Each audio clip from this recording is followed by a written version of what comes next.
Sobrang ganda ng contrast nga nila ni Duterte. Nakita mo si General Torre, nakita mo si Duterte magkatapat. Yung isa nakikita mo, no, na General Torre matapang, Duterte sa totoo lang duwag.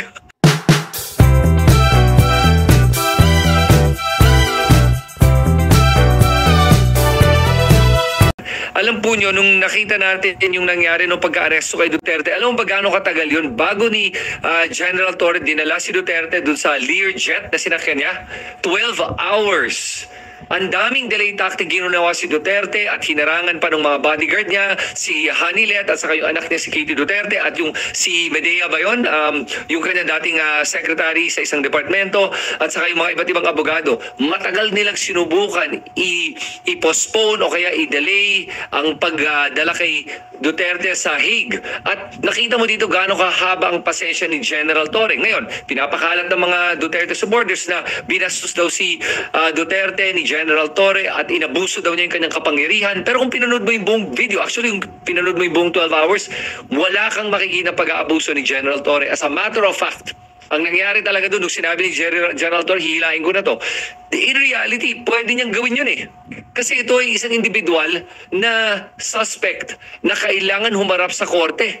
In other words, arrested to. Meron siyang warrant of arrest. At dahil doon, may karapatan ang ating kapulisan na i-enact at i-enforce itong warrant of arrest na to. At ang haba ng pasensya niya na nagantay pa siya ng 12 hours bago niya talagang forcibly dinala na si Duterte sa aeroplano. Pero ang ginawa niya dito muna, no, winarningan na nga niya yung mga lawyers ni Duterte at yung yung dati niya secretary, hindi ko alam yung pangalan ng guy na to, Medea ba o Medela? Okay?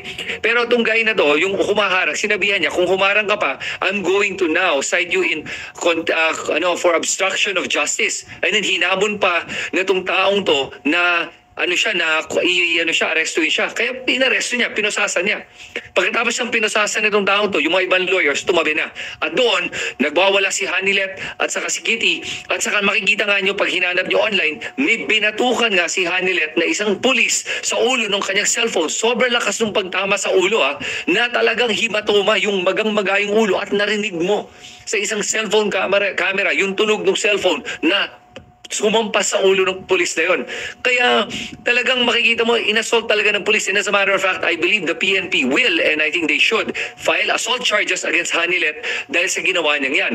At dapat talaga, isampahan din sila ng kaso for obstruction of justice eh. Pero maximum tolerance talaga ginawa nila. At doon ako nabibilib kay General Torre at sa buong PNP.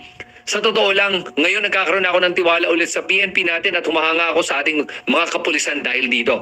Now, having said that, yan ang nakikita mong isang tao na sumusunod sa batas. Hindi, sobrang ganda ng contrast nga nila ni Duterte. Nakita mo si General Torre, nakita mo si Duterte magkatapat. Yung isa nakikita mo, no, na General Torre matapang, Duterte sa totoo lang duwag. Okay, nakikita mo na yon. Si General Torre sumusunod sa batas. Si Duterte lumalabag sa batas. Sobrang contrast talaga nila. General Torre, mahinahon, marespeto. Duterte, bastos, walang respeto kahit kanino. Okay? So ang ganda ng contrast na nakita ng buong Pilipinas ang pinagkaiba ng dalawang taong to. Ngayon, tingnan naman natin yung mga nangyari nung araw na yon at pag-usapan na natin yung mga iba't ibang mga sinasabi na mga kasinungalingan at yung mga ibang katotohanan. At ifa-fact check natin lahat to ngayon at ide-debunk natin itong mga ibang bagay na to. Kaya nga nung kaninang umaga nag-post ako, nagtatanong ako, ano ba yung mga dahilan na binibigay ng mga sumusuporta kay Duterte kung bakit pa nila sinusuportahan si Duterte.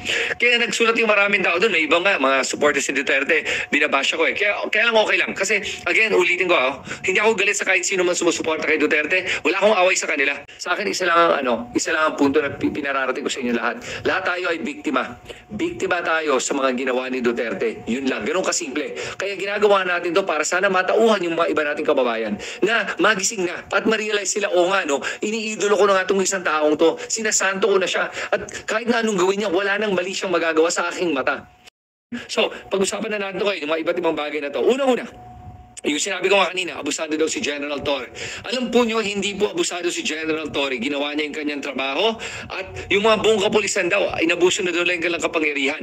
Ang mga naririnig ko pa nga ditong sigawan ng mga tao ay wala daw utang na loob ang ating mga kapulisan kay Duterte.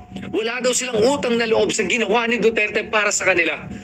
Wala daw tayong utang na loob sa ginawa ni Duterte para sa atin. Ano ba ang ginawa na dito ni Duterte? Unang-una para sa mga kapulisan. Kanino ba dapat yung loyalty ng ating mga kapulisan at ang ating military? Kanino ba dapat? Ang loyalty nila ay hindi dapat kay Duterte. Doon nagkamali ang mga DDS, mga supporters si Duterte. Dahil paalala ko lang po sa inyo, ang trabaho ng kapulisan at ang ating military ay unang-unang loyalty nila ay para sa ating bansa, para sa ating at kung sino man ang ating namumuno o presidente, ang kailangan nilang sundan. Hindi po si Duterte. At kahit sino po ang nakaupo bilang presidente, yan po ang chain of command. At ang unang-unang kailangan ipaglaban ng ating kapulisan at ang ating military ay ang ating kababayan, mga kababayan ng ating bansa. Yun po, hindi po isang tao. Kailangan po lahat po pantay-pantay. Yan. Okay? Kaya para malinaw tayo, so yung ginagawa ni General Torre ay trabaho niya at sobrang bilib ako ang hirap ng trabahong ginawa niya.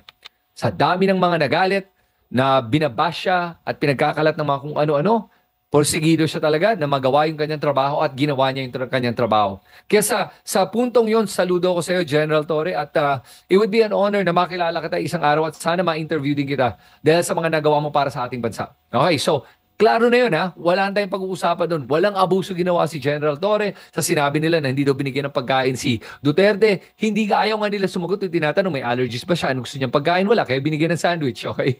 Tapos hindi lang yun. Eventually, humingi din ng pagkain, binigyan nila. Nagbigay pa nga sila ng mga proper na clothing para pagdating sa Hague, hindi sila giginawin. Lahat ng kailangan bigay, binigay sa kanila. Hindi lang yun. Nung nilagay si Duterte sa Villamor Air Base, alam po niyo kung saan kwarto siya nilagay? Sa kwarto. Okay, sa official room or office ng presidente ng Pilipinas. Umupo pa nga siya sa upuan ng presidente ng Pilipinas kahit na hindi siyang na ang presidente at suspect siya sa isang krimen. Ganon kahaba ang leeway at kalawak ang leeway na binigay ni General Torre para kay Duterte. Tapos hindi lang yun. Imagine mo, sinakay pa siya sa isang private Learjet. Private jet. Okay, na may kasamang mga dalawang doktor, isang nurse, dalawang lawyer, yung assistant niya, tapos yung kanyang kasamahan pa dyan. So, talagang asikaso. So, saan ka nakakita ng ganun suspect, ano? Hindi man lang nakaposas. Tapos, dadalhin sa isang Learjet. Papunta hanggang sa Hague. At nakita na ba niyo yung detention center ng Hague? My God. Alam po niyo, mas maganda pa yun sa karamihan ng mga bahay ng ating mga kababayan dito. Yun po, nakita ko po yun, parang isang magandang apartment building yun na may bintana pa, may TV pa, may kama, may sariling CR, maayos na maayos. At meron siyang 3 meals a day. My gosh, grabe yung pagkaalaga sa kanya doon. Kaya wag nating sasabing kawawa si Duterte dito.